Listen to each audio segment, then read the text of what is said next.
कक्षा 6 इतिहास के कुछ अध्याय आपने पढ़े हैं। आज तो किताब का नाम इतिहास, हमारा इतिहास और नागरिक जीवन है।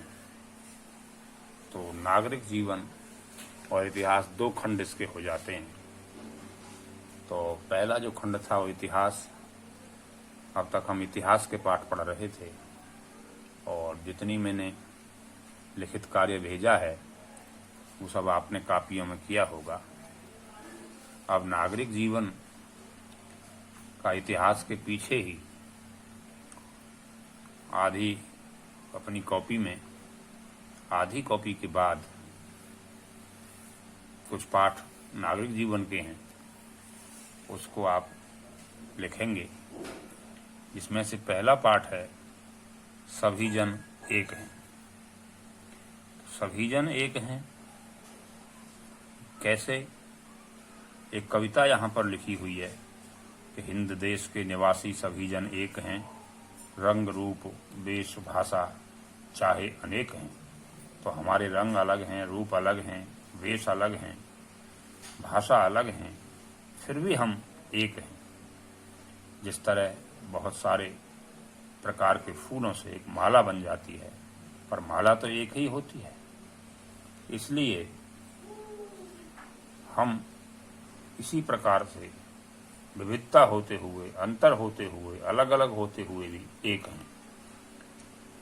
गंगा, यमुना, ब्रह्मपुत्र, कृष्णा, कावेरी जाकर के जिस प्रकार एक सागर में मिलकर के सब एक हो जाती हैं, इसी प्रकार हम इस देश के निवासी एक हैं। उत्तर में विश्व का नवीनतम और सबसे ऊंचा पर्वत हिमालय है। भारत में एक ओर जहां चेरापूंजी और मानसराम में सबसे अधिक वर्षा होती है, वहीं पर पश्चिमी राजस्थान में शुष्क मरुस्थलीय प्रदेश हैं जहां बहुत कम वर्षा होती है। तो इस तरह से वर्षा के क्षेत्र में हम अलग हैं, अलग अलग प्रकार हैं, अलग अलग प्रकार के क्षेत्र हैं, फिर भी हम हैं तो भारत के निवासी। हम सब फिर भी एक हैं। संसार के विभिन्न भागों में रहने वाले लोगों का खान पान, रहन सहन, पहनावा, बोली आदि आदि सब अलग अलग होंगे। समय समय पर विश्व के भागों से लोग भारत आते रहे हैं, यहाँ स्थायी रूप से बसते गए। इन लोगों के साथ नए धर्म, नए रीति रिवाज, नई भाषाएं आती हैं। इससे भारत की संस्कृति में विविधता आ गई, लेकिन विविधता होते हुए भी हम एक हैं। हमारे यहाँ, हमारे समाज में हिंदू, मुस्लिम, सिख, ईसाई, पारसी, जैन, बौद्ध बहुत सारे समुदाय एक साथ रहते हैं, लेकिन मिलजुल करके रहते हैं। ये कहा जाता है कि हमारे देश में 200 से 250 किलोमीटर के बाद 200-250 किलोमीटर के बाद बोली बदल जाती है, रहन सहन बदल जाता है, रीति रिवाज बदल जाते हैं और इस देश के अंदर 225 भाषाएं बोली जाती हैं, जिनमें से 22 भाषाएं मुख्य हैं। उन मुख्य भाषाओं में भी हिंदी है, उर्दू है, बंगला है, उड़िया है, मराठी, पंजाबी, तेलुगु, तमिल आदि आदि ये भाषाएं हैं। हमारे प्रदेश में मुख्यतः उत्तर प्रदेश की बात अगर हम करते हैं तो यहाँ हिंदी भाषा बोली जाती है। अवधी, ब्रजभाषा, भोजपुरी, बुंदेलखंडी ये भाषाएं भी बोली जाती हैं। जब हम इस देश के एक भाग से दूसरे भाग में आते जाते हैं तो भाषा की विविधता कभी कभी परेशानी का कारण भी बन जाती है। दूसरी तरफ इन भाषाओं में लिखा गया साहित्य हमारे देश की साहित्यिक समृद्धि को भी बढ़ाता है।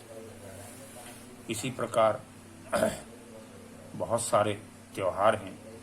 अलग अलग धर्म को मानने वाले अलग अलग त्योहार मनाते हैं।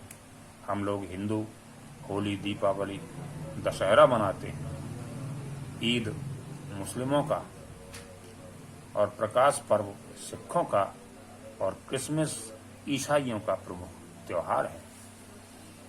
इस प्रकार से कुछ त्योहार ऐसे भी हैं जिन्हें भारत के विभिन्न भागों में अलग अलग नामों से अलग अलग तरीके से मनाया जाता है।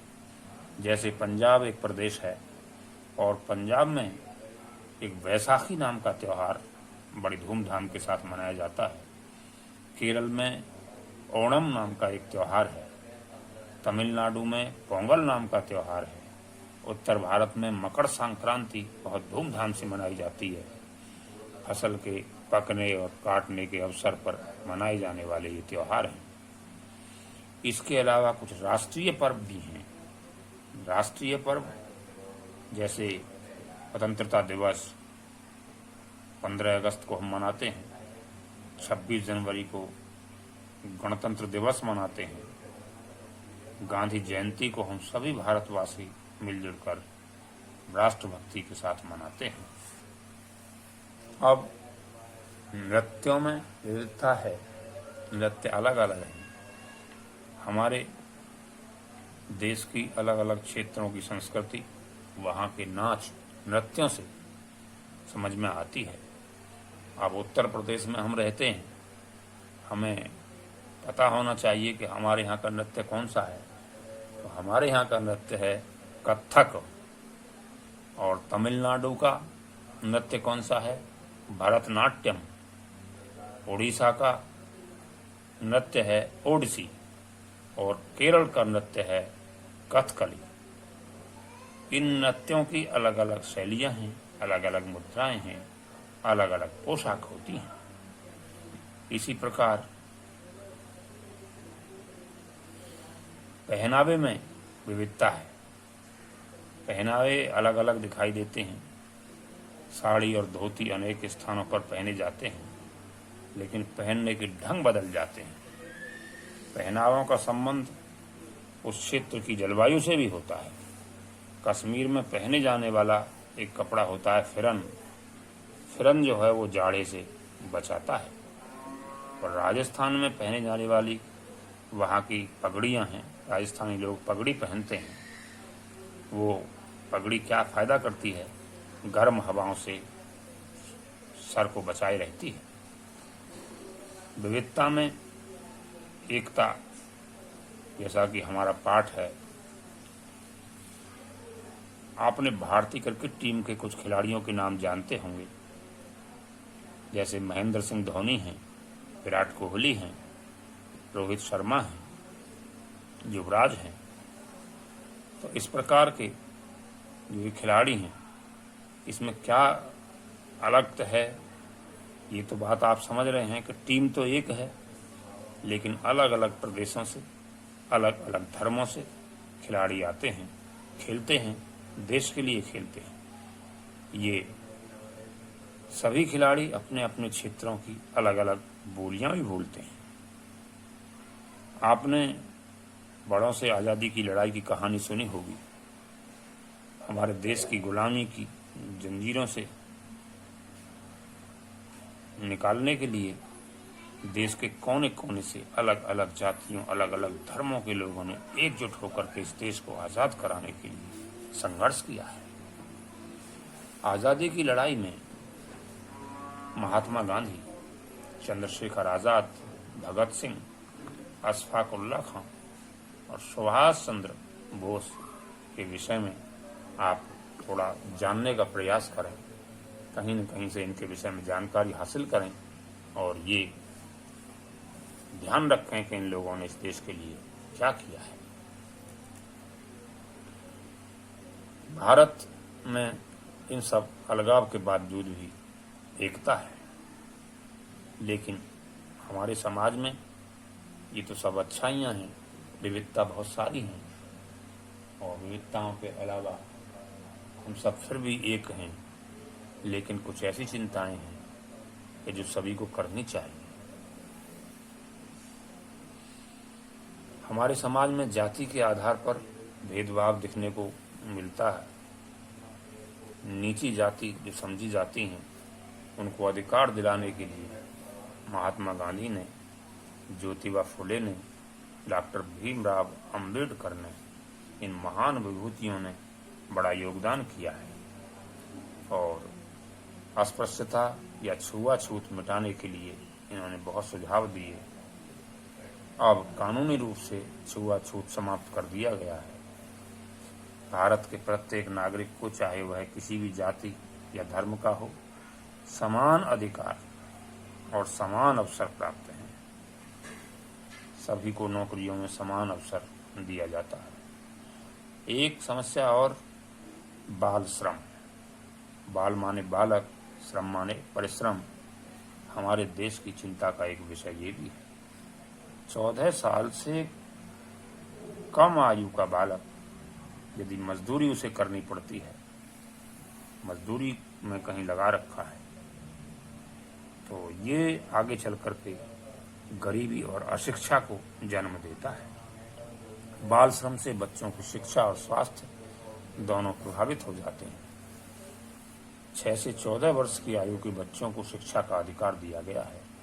साथ ही बाल श्रम के खिलाफ कानून भी बनाए गए। बालिका सुरक्षा भी हमारे यहाँ एक चुनौती का विषय बन गया है। बालिकाओं को ये वातावरण उपलब्ध कराने से मतलब है इसका, इसमें बालिकाएं सुरक्षित हों। बालिकाओं को आत्मरक्षा की विभिन्न तकनीकी सिखाना, इस हेतु सरकार द्वारा कई कार्यक्रम भी चलाए गए। लड़कियों को आत्मरक्षा की विभिन्न तकनीकों जिनमें सिखाया जाता है, महिला और बाल उत्पीड़न कानून से अवगत कराना और शोषण के खिलाफ जागरूक करना भी इन कार्यक्रमों का मुख्य उद्देश्य है। लिंग भेद भी हमारे देश में एक समस्या है। भारतीय संविधान में बालक और बालिकाओं में अंतर समझते थे लोग, लेकिन वास्तव में अंतर नहीं समझना चाहिए, क्योंकि ये लड़के जितना काम करते हैं वो सब काम लड़कियां भी करती हैं। लड़कियों ने हर क्षेत्र में बराबरी की है।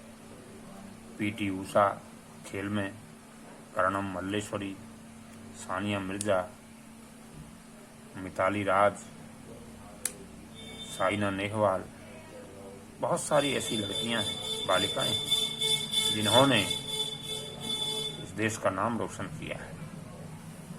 समाज सेवा के क्षेत्र में मदर टेरेसा और मेघा पाटेकर के नाम उल्लेखनीय है। भारतीय मूल की 2 महिलाएं, कल्पना चावला और सुनीता विलियम्स ने अंतरिक्ष के क्षेत्र में बड़ी प्रसिद्धि अर्जित की है। राजनीति के क्षेत्र में इंदिरा गांधी, सरोजनी नायडू, सुचेता कृपलानी, विजय लक्ष्मी पंडित, प्रतिभा पाटिल आदि ने महत्वपूर्ण योगदान दिया है। इस भारत में हमारे पूरा भारत एक होकर के कुछ ऐसे राष्ट्रीय प्रतीक बनाए गए हैं जो राष्ट्रीय भावना को अपने आप में समेटे हुए हैं, और भाईचारे की पहचान कुछ प्रतीक चिन्हों से भी होती है। पहला हमारा है राष्ट्रध्वज। इस राष्ट्रध्वज का कोई व्यक्ति हो, देश के किसी भी हिस्से का रहने वाला हो, सबको सम्मान करना चाहिए। इस राष्ट्रध्वज के बारे में जान लें कि इसमें 3 रंग हैं, इसलिए इसको तिरंगा कहते हैं। हर रंग का अपना अपना अलग महत्व और संदेश है। सबसे ऊपर केसरिया रंग जो दिया गया है वो बलिदान का प्रतीक है। सफेद रंग शांति का और नीचे का हरा रंग हमारी धरती की हरियाली का प्रतीक है। ध्वज के बीच में बना हुआ चक्र हमें उन्नति की ओर आगे बढ़ाता है। चक्र नीले रंग का है। इसमें 24 तीलियां हैं जो 24 घंटे हमें जागरूक रहने के लिए कहता है। ध्वज की लंबाई और चौड़ाई का अनुपात 3:2 है। हमारा राष्ट्रगान हमारा क्या है? राष्ट्रगान हम गाते हैं, जनगण मन अधिनायक जय हे। इस राष्ट्रगान को गाने का अवधि जो समय है वो 52 सेकंड है, और इस राष्ट्रगान को जो लिखा था, इसके रचयिता जो थे वो गुरुदेव रविंद्रनाथ टैगोर थे। ऐसे ही एक दूसरा है राष्ट्रगीत। राष्ट्रगीत विद्यालयों में गाया जाता है, जो वंदे मातरम है, बंकिम चंद्र चटर्जी ने इसे लिखा था, जिसे जनगण मन के समान दर्जा प्राप्त है। ये प्रेरणा का स्रोत है। हमारा राष्ट्रीय पशु बाघ है। पीले रंग का धारीदार होता है और दृढ़ता, फुर्ती, अपार शक्ति के लिए प्रसिद्ध है। इसलिए इसे राष्ट्रीय पशु कहलाने का गौरव प्राप्त है। हमारा राष्ट्रीय पक्षी मोर है और राष्ट्रीय पुष्प हमारा कमल है। भारत का राज चिन्ह जो भारत का है वो अशोक स्तंभ से लिया गया है। इसमें 4 सिंह यानी शेर दिखाई देते हैं। एक पीछे को है जिसका मुंह नहीं दिखाई देता। चारों तरफ 4 सिंह बने हुए हैं। इसके नीचे एक पट्टी है जिसके बीच में एक चक्र बना हुआ है और